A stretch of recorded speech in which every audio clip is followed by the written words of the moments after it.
Hi guys, it's Victory here. Welcome back to my YouTube channel. So if you're new here, welcome. So in today's tutorial, I'll be showing you how I made this backless alternate dress. If it's something you're interested in, just keep on watching. It's a very simple tutorial. No pattern, no flay, just straightforward. Let's jump right into the video. Thank you. So this is what I used to achieve the dress. So I used half yard of this fabric and 1.5 yard of this other fabric.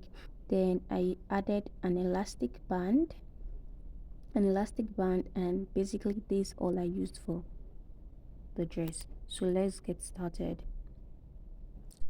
So now this dress is going to have two panels, which is the upper part and the lower part. So the first thing I'm going to do is to cut out the upper part, and to do that I'm going to measure my half length plus 5 inches, which is 22 inches. My half length is 16 inches plus 5 inches, making it 22 inches. Then for the width, I'm going to measure my hip circumference, which is 36 inches folded into 2, which is 18 inches. You can make yours fuller if you want it to be fuller. You can add some inches to your hip circumference. So now I'm just going to go ahead and cut this out for the upper part.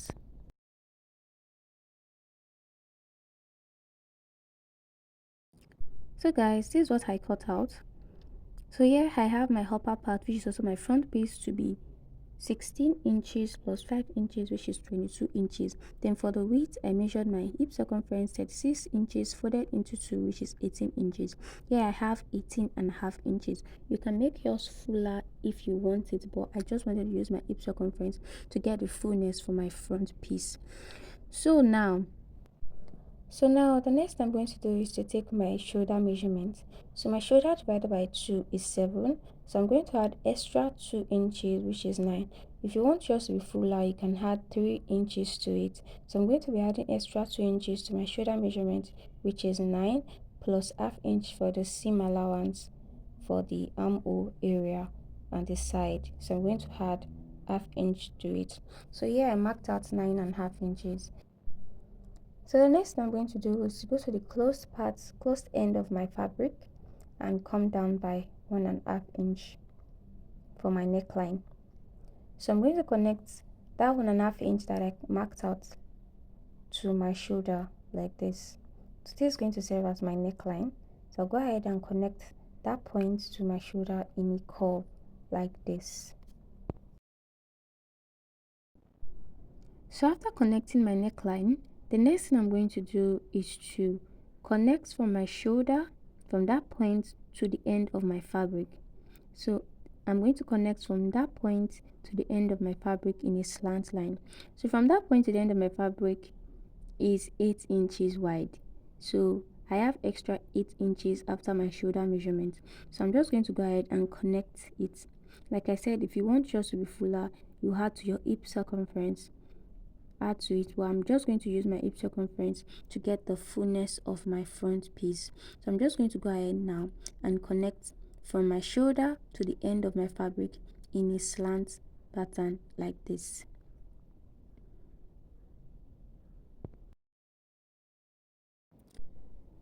So guys, this is what it's looking like. So like I said, from my shoulder, I marked out my shoulder measurement plus extra 2 inches for the fullness. Then I came down from the neckline by 1.5 inches. And I connected from my shoulder to the end of my fabric in a slant line. So that's all for the front piece. So now go ahead and cut out this. Like I said, it's very simple and straightforward. We are going to go ahead and cut this out. So I'm going to use this front panel to cut out the back. So remember, this is going to be a backless dress. So the back is going to start from the waist. So measure your half length for your back and mark it out. So for mine, I'm going to be working with 14 inches. So I place my tape 1.5 inches above from my front panel because of the neckline that I minused earlier. So I'm going to mark out my 14 inches like this on my front panel like this. So my back panel is going to start from the 14 inches below because it's going to be a backless dress. So you understand? So I'm going to mark out from that 14 inches to the bottom of my front panel. So it's going to be 8 inches. So go ahead and place your tape like this after cutting your front piece. Place your tape like this and mark out your back depth. Look at your back depth. So what I have here is 8 inches. So this 8 inches is where my what I'm going to cut out for my back piece. I'm going to place a fresh material on it and cut out my back piece like this. So yeah, I'm making sure it's well placed and it's well arranged. Then after placing it out like this, arranging it and making sure it's 8 inches that is at the bottom, I'm going to cut the back piece following the front piece pattern like so.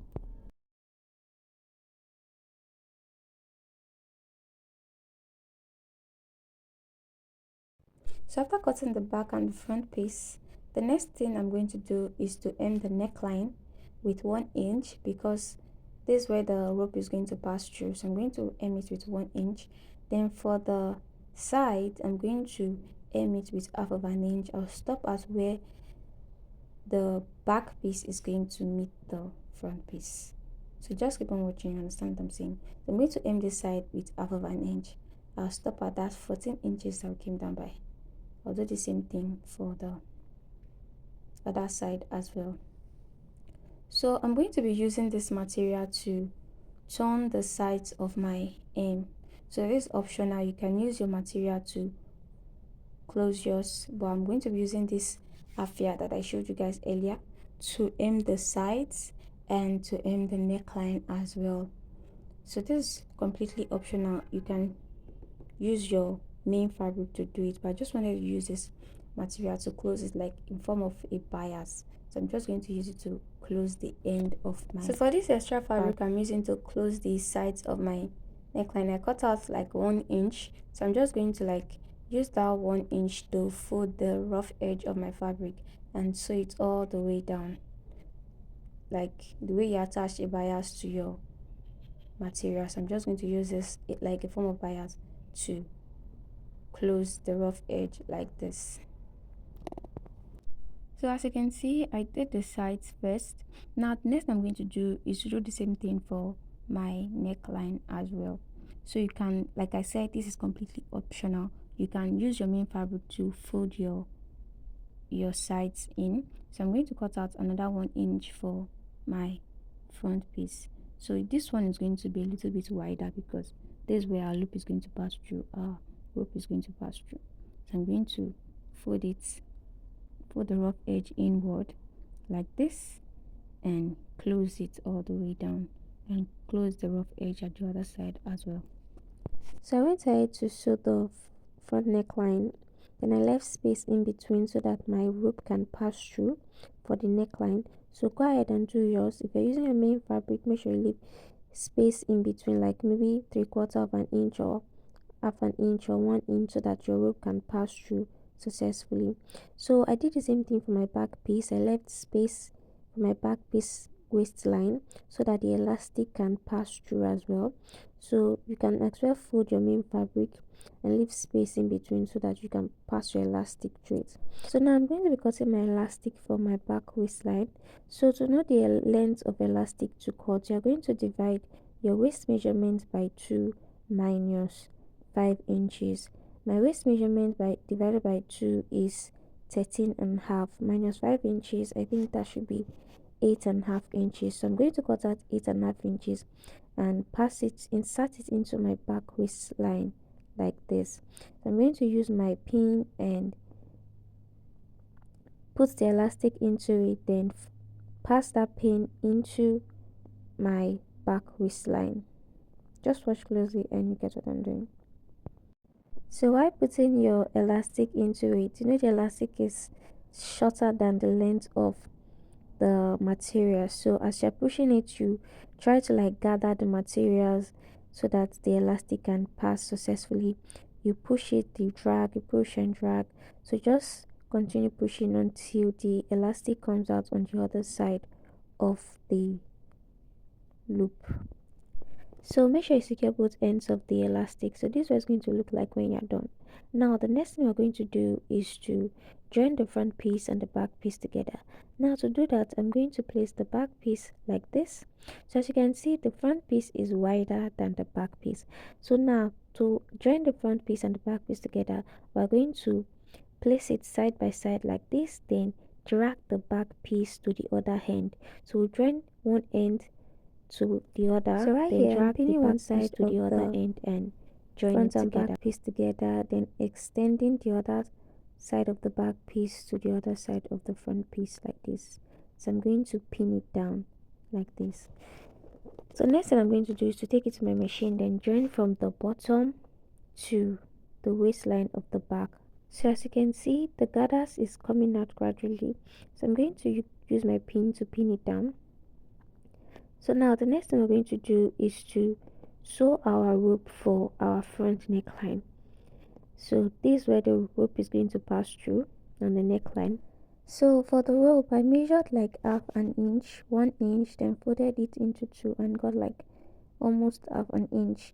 So I closed one end of the rope and sewed it down, then left one space for opening. So I'm going to pass it through that opening all the way out. So for the rope, this was 34 inches and it was short for me, so I had to make another one 54 inches long. I couldn't get that one on camera, but I made another rope which was 54 inches longer.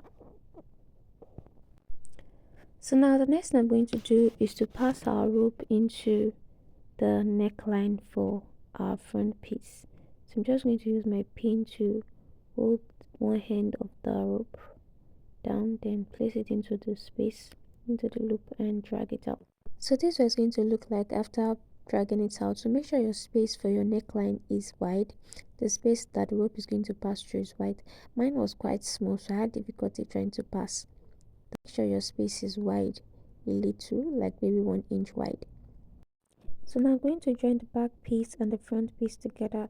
But before I do that, I'm going to be cutting out the bottom panel of this dress. Remember, this is a two-part dress. So this is the top part, and we're going to cut out the bottom part now. And to do that, I'm going to measure whatever I have at the bottom of my top piece like this and multiply it by 4. And whatever I get, I'm going to multiply it by 1.5. So what I have here is 18 inches. 18 multiplied by 4 is 72 inches.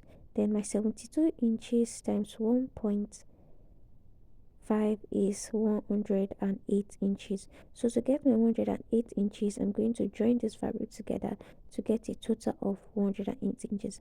And this is what I'm going to be pleating under the bottom of my front and back piece.